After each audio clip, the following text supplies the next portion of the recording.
नमस्कार। आज हम बात करेंगे गीता के 10वें अध्याय के श्लोक क्रमांक 4 एवं 5 के बारे में। बुद्धिर्ज्ञानम सम्मोहः क्षमा सत्यम दमः शमः सुखम दुःखम भवो भावो भयम चाभयमेव च अहिंसा समता तुष्टिस्तपो दानम यशो यशः भवन्ति भावा भूतानां मत्त एव पृथग्विधाः। बुद्धि, ज्ञान, संशय तथा मोह से मुक्ति, क्षमा भाव, सत्यता, इंद्रिय निग्रह, मन निग्रह, सुख तथा दुख, जन्म, मृत्यु, भय, अभय, अहिंसा, समता, तुष्टि, तप, दान, यश तथा अपयश, जीवों के ये विविध गुण मेरे ही द्वारा उत्पन्न हैं। तात्पर्य: जीवों के अच्छे या बुरे गुण कृष्ण द्वारा उत्पन्न हैं और यहाँ पर उनका वर्णन किया गया है। बुद्धि का अर्थ है नीर क्षीर विवेक करने वाली शक्ति और ज्ञान का अर्थ है आत्मा तथा पदार्थ को जान लेना। विश्वविद्यालय की शिक्षा से प्राप्त सामान्य ज्ञान मात्र पदार्थ से संबंधित होता है। यहाँ इसे ज्ञान नहीं स्वीकार किया गया है।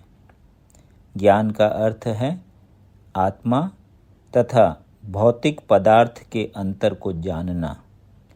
आधुनिक शिक्षा में आत्मा के विषय में कोई ज्ञान नहीं दिया जाता, केवल भौतिक तत्वों तथा शारीरिक आवश्यकताओं पर ध्यान दिया जाता है। फलस्वरूप शैक्षिक ज्ञान पूर्ण नहीं है। असम्मोह अर्थात संशय तथा मोह से मुक्ति तभी प्राप्त हो सकती है जब मनुष्य झिझकता नहीं और दिव्य दर्शन को समझता है। वह धीरे धीरे निश्चित रूप से मोह से मुक्त हो जाता है। हर बात को सतर्कतापूर्वक ग्रहण करना चाहिए। आंख मूंदकर कुछ भी स्वीकार नहीं करना चाहिए। क्षमा का अभ्यास करना चाहिए। मनुष्य को सहिष्णु होना चाहिए और दूसरों के छोटे छोटे अपराध क्षमा कर देना चाहिए। सत्यम का अर्थ है कि तथ्यों को सही रूप में अन्यों के लाभ के लिए प्रस्तुत किया जाए। तथ्यों को तोड़ना मरोड़ना नहीं चाहिए।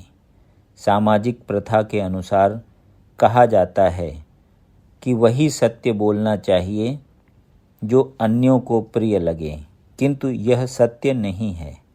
सत्य को सही सही रूप में बोलना चाहिए जिससे दूसरे लोग समझ सकें कि सच्चाई क्या है।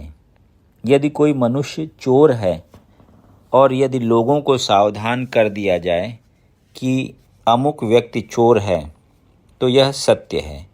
यद्यपि सत्य कभी कभी अप्रिय होता है, किंतु सत्य कहने में संकोच नहीं करना चाहिए।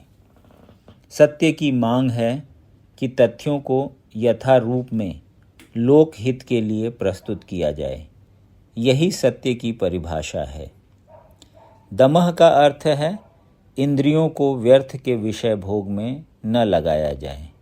इंद्रियों की समुचित आवश्यकताओं की पूर्ति का निषेध नहीं है, किंतु अनावश्यक इंद्रिय भोग आध्यात्मिक उन्नति में बाधक है। फलतः इंद्रियों के अनावश्यक उपयोग पर नियंत्रण रखना चाहिए।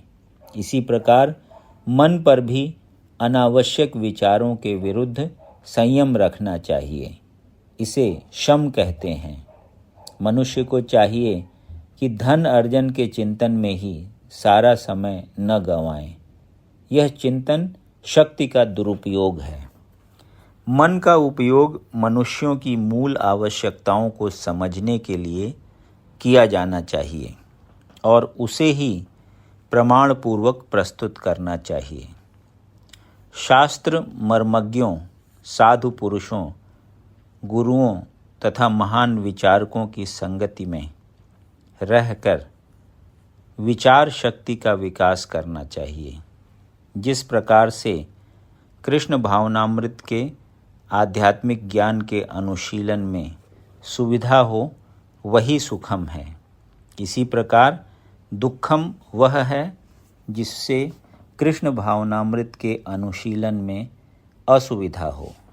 जो कुछ कृष्ण भावनामृत के विकास के अनुकूल हो उसे स्वीकार करें और जो प्रतिकूल हो उसका परित्याग करें।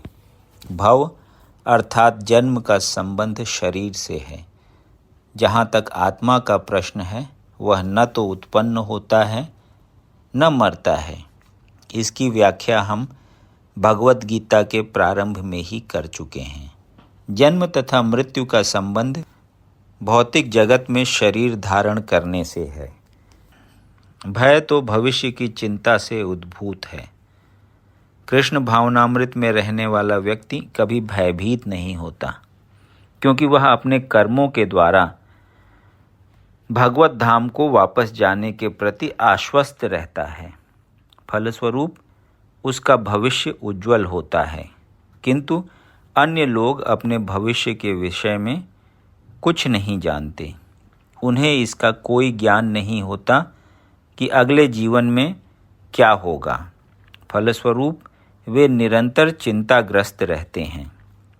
यदि हम चिंता मुक्त होना चाहते हैं तो सर्वोत्तम उपाय यह है कि हम कृष्ण को जानें तथा कृष्ण भावनामृत में निरंतर स्थित रहें। इस प्रकार हम समस्त भय से मुक्त रहेंगे। श्रीमद् भागवत में 11.2.37 में कहा गया है, भयम द्वितीयाभिनिवेशतः स्यात्। भय तो हमारे मायापाश में फंस जाने से उत्पन्न होता है, किंतु जो माया के जाल से मुक्त है, जो आश्वस्त है कि वे शरीर नहीं हैं अपितु भगवान के आध्यात्मिक अंश हैं और जो भगवत भक्ति में लगे हुए हैं, उन्हें कोई भय नहीं रहता। उनका भविष्य अत्यंत उज्जवल है। यह भय तो उन व्यक्तियों की अवस्था है जो कृष्ण भावनामृत में नहीं हैं। अभयम तभी संभव है जब कृष्ण भावनामृत में रहा जाए। अहिंसा का अर्थ होता है कि अन्यों को कष्ट न पहुंचाया जाए। जो भौतिक कार्य अनेकानेक राजनीतिज्ञों, समाजशास्त्रियों, परोपकारियों आदि द्वारा किए जाते हैं, उनके परिणाम अच्छे नहीं निकलते, क्योंकि राजनीतिज्ञों तथा परोपकारियों में दिव्य दृष्टि नहीं होती। वे यह नहीं जानते कि वास्तव में मानव समाज के लिए क्या लाभप्रद है। अहिंसा का अर्थ है मनुष्यों को इस प्रकार से प्रशिक्षित किया जाए कि इस मानव देह का पूरा पूरा उपयोग हो सके। मानव देह आत्म साक्षात्कार के हेतु मिली है। अतः ऐसी कोई संस्था या संघ जिससे उद्देश्य की पूर्ति में प्रोत्साहन ना हो, मानव देह के प्रति हिंसा करने वाला है। जिससे मनुष्यों के भावी आध्यात्मिक सुख में वृद्धि हो, वही अहिंसा है। समता से, राग द्वेष से मुक्ति द्योतित होती है। न तो अत्यधिक राग अच्छा होता है और न अत्यधिक द्वेष ही। इस भौतिक जगत को राग द्वेष से रहित होकर स्वीकार करना चाहिए। जो कुछ कृष्ण भावनामृत को संपन्न करने में अनुकूल हो उसे ग्रहण करें और जो प्रतिकूल हो उसका त्याग कर दें। यही समता है। कृष्ण भावनामृत युक्त व्यक्ति को न तो कुछ ग्रहण करना होता है न त्याग करना होता है। उसे तो कृष्ण भावनामृत संपन्न करने में उसकी उपयोगिता से प्रयोजन रहता है। तुष्टि का अर्थ है कि मनुष्य को चाहिए कि अनावश्यक कार्य करके अधिकाधिक वस्तुएं एकत्र करने के लिए उत्सुक न रहे। उसे तो ईश्वर की कृपा से जो प्राप्त हो जाए उसी से प्रसन्न रहना चाहिए, यही तुष्टि है। तपस का अर्थ है तपस्या। तपस के अंतर्गत वेदों में वर्णित अनेक विधि विधानों का पालन करना होता है, यथा प्रातःकाल उठना और स्नान करना।